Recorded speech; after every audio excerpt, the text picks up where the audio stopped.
teruk. Inflasi di Kelantan sekarang ini adalah 0.3% saja. Ini bukan saya punya statistik. Tuan-tuan boleh semak dekat DOSEM. Jangan malas sangat. 0.3%.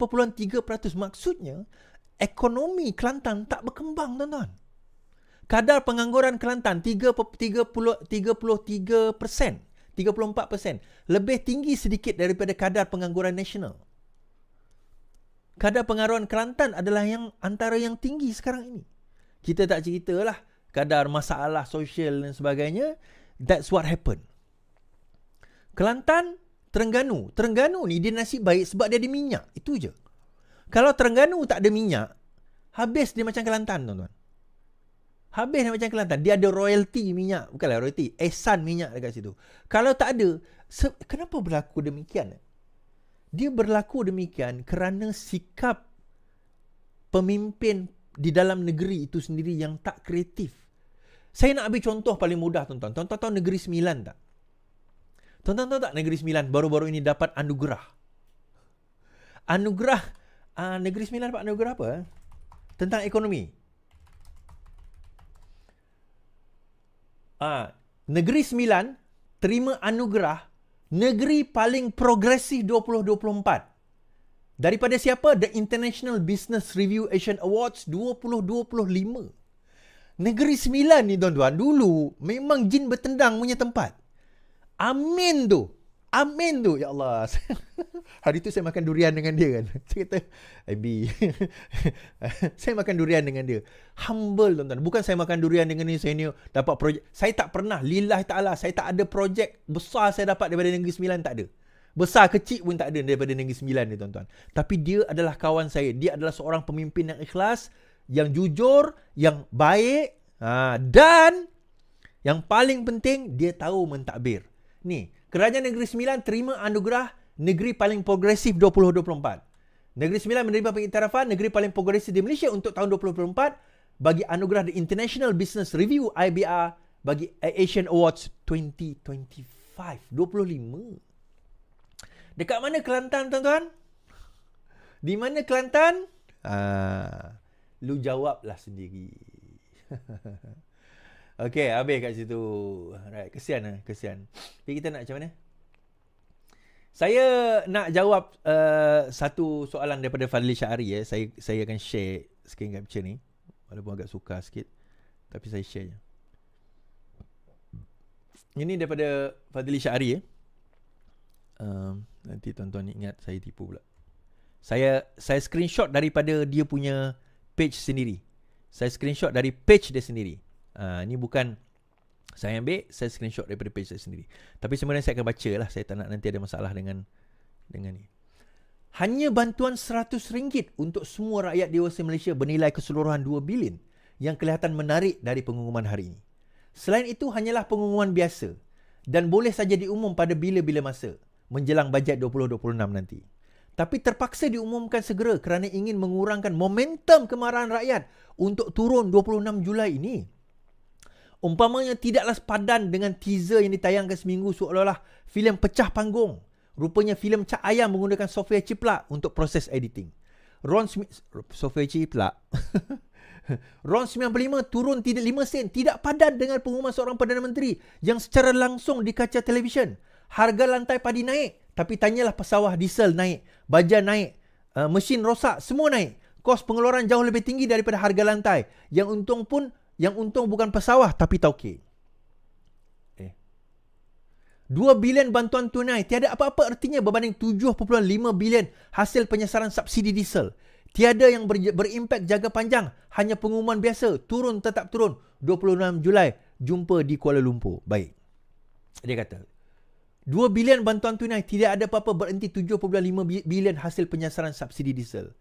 Saya tanya satu soalan. 7.5 bilion subsidi diesel, 5.1 bilion yang berjaya dijimatkan daripada, yang berjaya diperolehi daripada penyasaran ataupun perluasan SST. Saya tanya tuan-tuan, duit itu pergi ke mana?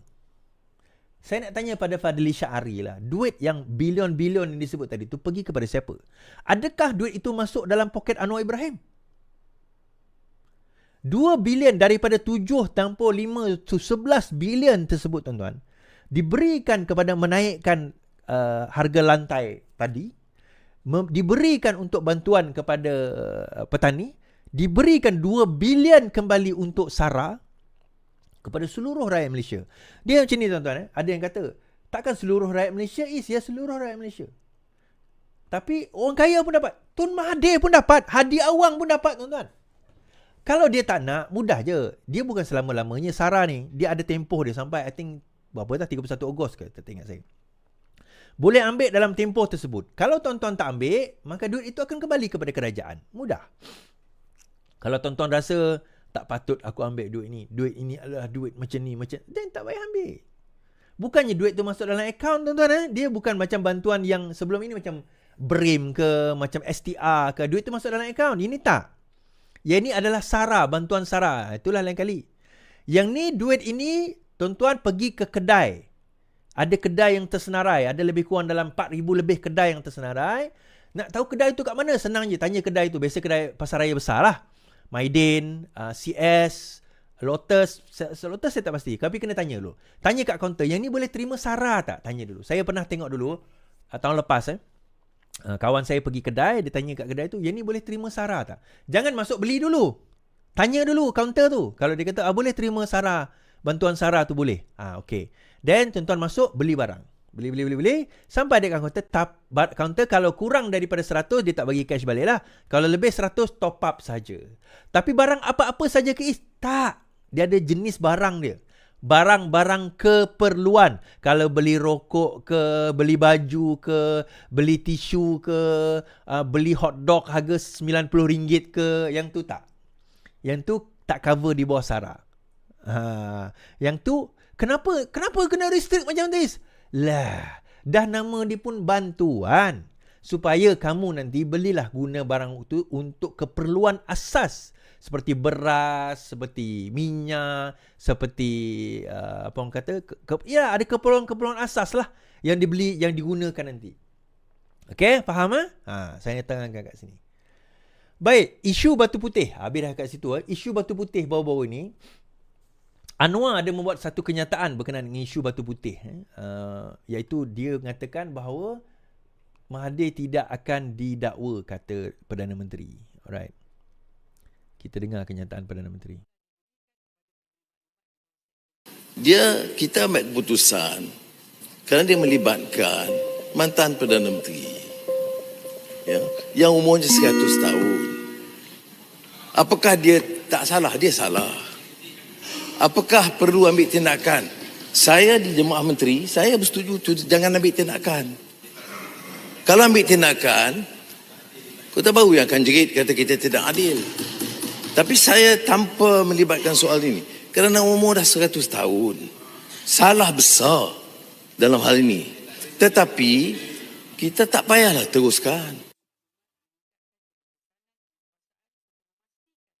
Perdana Menteri kata salah besar. Salah besar tapi tak payahlah kita teruskan. Salah besar tapi tak payahlah kita teruskan, kata Perdana Menteri. Alright. Now, soalan dia, adakah salah besar tak patut kita teruskan atau wajar kita teruskan? Mahathir kata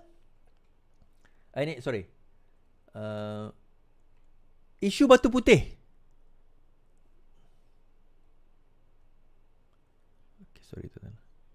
Isu batu putih, Tun Mahathir tidak mahu immunity. Bekas Perdana Menteri Tun Mahathir berkata beliau tidak mahu sebarang immunity, sebaliknya dia meminta dihadapkan ke mahkamah berhubung kes pertikaian Pulau Batu Putih, katanya. Dalam satu kenyataan hari ini, Mahathir mempersoalkan tindakan Perdana Menteri Anwar Ibrahim yang menghukumnya sebagai bersalah dalam kes tersebut sebelum mengambil keputusan untuk tidak meneruskan sebarang tindakan mahkamah. Yang hukum saya yang bersalah ialah Perdana Menteri. Yang umum saya tak perlu ambil tindakan ialah Datuk Seri Anwar Ibrahim.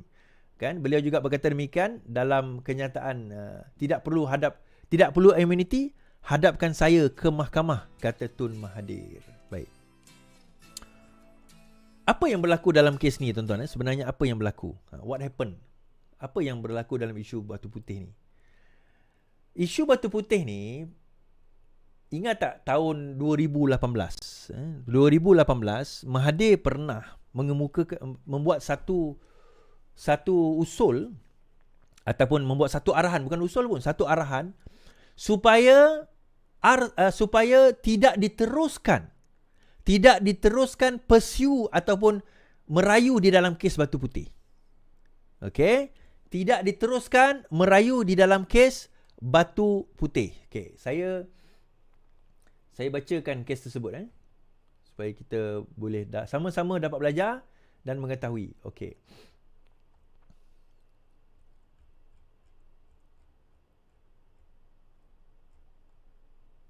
Latar belakang. Pulau Batu Putih adalah batuan kecil yang terletak 14 km dari Johor dan menjadi pertikaian antara Malaysia dan Singapura. Okey. Pada tahun 2008, Mahkamah Keadilan Antarabangsa memutuskan pulau itu milik Singapura, manakala Middle Rocks dimiliki Malaysia. Ini 2008. Pada 2017, ketika Najib menjadi Perdana Menteri, Malaysia memfailkan permohonan semakan keputusan ICJ, International Court of Justice, berdasarkan bukti baru. Namun, pada 2018 bila Mahathir jadi Perdana Menteri, tiba-tiba kerajaan Mahathir menarik balik semakan tersebut, justru menamatkan sebarang prosiding undang-undang terhadap Singapura. So, pada tahun 2022, kerajaan Madani menubuhkan satu RCI, bertanyakan soalan kenapa Mahathir tarik rayuan tersebut. So, RCI itu ditubuhkan pada 2023 bagi menyiasat perkara tersebut, sama ada kecuaian, salah guna kuasa atau niat jahat. Dan kenapa keputusan menarik balik permohonan semakan oleh Mahathir. Okey? Dan juga kesan kepentingan strategik dan kedaulatan negara. Berikut adalah sebab mengapa Mahathir disyaki mempunyai usung salah laku. Yang pertama, dia menarik kes tersebut, rayuan tersebut secara tiba-tiba walaupun bukti baru, iaitu nota pegawai British dikatakan mengukuhkan kes Malaysia. Keputusan itu dibuat tanpa konsultasi awam yang memadai atau dibentangkan telus di dalam parlimen. Dikatakan keputusan itu boleh menjejaskan hak kedaulatan Malaysia ke atas kawasan maritim dan batu strategik. RCI menyiasat mungkin wujudnya sama ada kecuaian ataupun niat jahat atau malah fide dalam keputusan tersebut. Respon Mahathir, Tun Mahathir menafikan berlaku salah laku dan menyatakan penarikan tersebut dibuat atas nasihat pasukan undang-undang antarabangsa yang menganggarkan peluang kemenangan tipis. Beliau mendakwa keputusan itu adalah keputusan negara dan mengelakkan ketegangan dengan Singapura. Dan RCI dibentuk dan RCI mendapati bahawa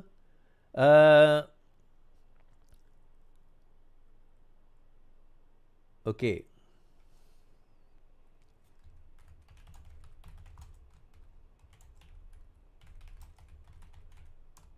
RCI membuat satu kesimpulan. Pada Disember 2024, RCI menyiasat keputusan pentadbiran Tun Mahathir yang menarik balik semakan RCJ.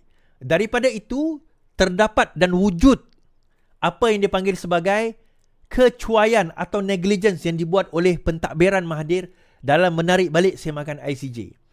Keputusan itu boleh menyebabkan kerugian dari segi kedaulatan.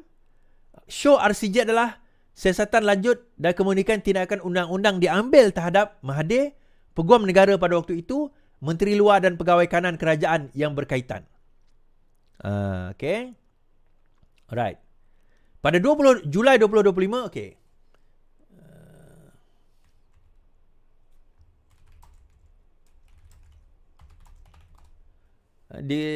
Kesaranan dia adalah ambil tindakan terhadap Mahathir, ambil tindakan terhadap Peguam Negara pada waktu itu, Tommy Thomas lah. Dan kemudian ambil tindakan, tapi masa itu bukan Tommy Thomas, dia cutikan Tommy Thomas. Dia cutikan Peguam Negara pada waktu itu. Tommy Thomas tak masuk lagi. Tapi Menteri Luar ketika itu adalah siapa, tuan-tuan? Datuk Saifuddin. Saifuddin rupanya. Bukan Saifuddin Nasution, Saifuddin Abdullah. Kau jangan excited sangat. Saifuddin Abdullah. Alright. Itu antara yang disuruh, yang diminta oleh apa orang kata, RCI ambil tindakan undang-undang. Alright. So pajak wajar ke? Saya rasa kalau Mahathir dah mencabar, saya rasa wajar lah. Ambil je lah tindakan undang-undang. Tapi saya kenal sangat Anwar Ibrahim ni. Hadi Awang pun dia tak ambil tindakan undang-undang. So nak kata macam mana? Kesian lah. Kita dapat Perdana Menteri yang baik sangat ni. Kan? Alright. Yang terakhir, tuan-tuan. Kenaikan tarif air di Kedah tak lebih 5 sen semeter padu. Tarif air dijangka naik di Kedah sebanyak 5 sen. Halo Star. Halo Star. Kedah. Sekejap, saya kecilkan.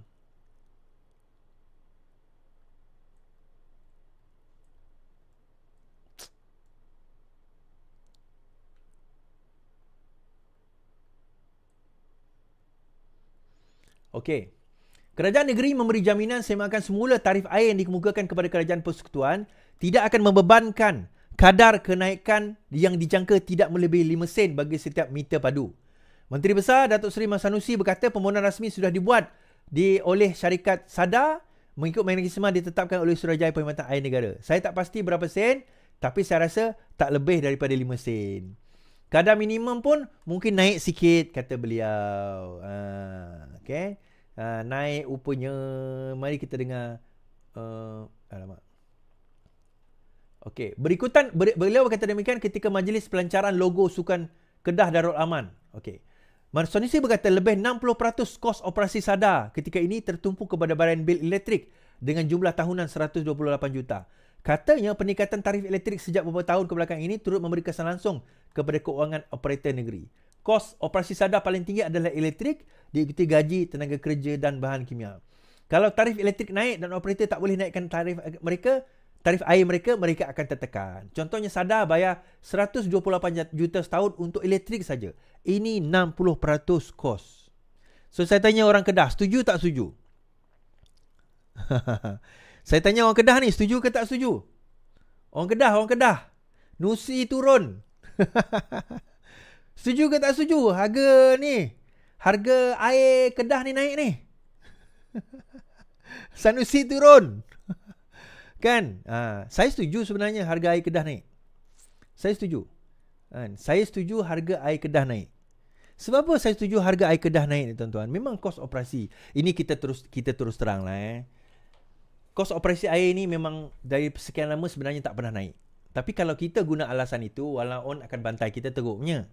Tapi saya setuju sebenarnya kos air Kedah ni naik. Kan? Saya setuju. Sebab SADA memang memerlukan ni on serious note lah, on the serious note dan on professional note. Memang SADA memerlukan dana yang lebih bagi menanggung kos operasi. Otherwise SADA memang dia tak ada duit yang cukup untuk dia nak tanggung kos operasi. Terutama NRW dia tinggi ya. Non-revenue water di Kedah juga agak tinggi, termasuk Kelantan agak tinggi. Sebab itu kalau tuan-tuan tanya kenapa ada beberapa kawasan di Kedah, contoh Kuala Muda yang ada menghadapi masalah air. Sebabnya adalah kerana pipe air itu tidak diselenggara dengan baik, pipe pecah, tekanan rendah. Kerana apa mereka tak diselenggara baik? Duit tak ada. SADA memang tak ada duit tuan-tuan. Jadi kenapa tak ada duit? Air tak dinaikkan sekian lama. Jadi kena naikkanlah. Cuma minyak turun, air naik Kedah. Macam mana tu? Kan? Saya sebenarnya tak ada isu, tapi sebab dia orang main isu ni, barang naik, harga naik. Sekarang kat Kedah naik harga, tuan-tuan. Habis yang tu macam mana? Orang Kedah je macam mana ni? Saya satu nanti tonton, kalau siapa yang turun demo nanti, pertama tanya dia, kalau dia buat spanduk inflasi, tanya dia inflasi berapa. Kedua, tanya dia juga, air kat Kedah naik ni macam mana? Setuju tak setuju? Tanya dia, air kat Kedah naik nanti, setuju ke tak setuju tuan-tuan? Tanya soalan tersebut. Okey, siapa yang belum isi lagi borang, ada 1,400 orang telah mengisi borang kita ni, borang survey kita, dan dalam tu juga saya terangkan tentang kopi LTL. Tapi tuan-tuan boleh isi borang ini dekat YouTube, Facebook ada, sama ada scan atau pergi ke website ataupun kontak admin dengan nombor yang tertera. Nanti dia akan bagi tahu bagaimana mengisi borang tersebut dan borangnya. Ku ingatkan 2, rupanya 3. Apa yang 2? Apa yang 3? Tak ada. 3 kali kenaikan harga. Dan itulah, pembangkang diberi peluang sebenarnya untuk dia nak naik, untuk turunkan Anwar Ibrahim sepanjang 2 hari ni. Pembangkang telah diberi peluang. Tapi nampak gayanya pembangkang sendiri menjadi pembangkang abadi apabila enggan untuk menurunkan Anwar Ibrahim. Malah usul pun tak ada, tuan-tuan. Speaker cakap semalam, tidak ada sebarang usul daripada pembangkang pun. Ni soalan ketiga korang tanya. Ada tak usul daripada pembangkang untuk turunkan Anwar Ibrahim dekat parlimen? Sebab korang turun ni, turunkan Anwar Ibrahim. Tak korang turun ni, turunkan Anwar Ibrahim. Saya nak tanya My Fatih ni. My Fatih 171 follower. Saya nak bawa dia naik lah. Saya nak bawa dia ni private kan account. Alah, saya nak bawa My Fatih ni naik.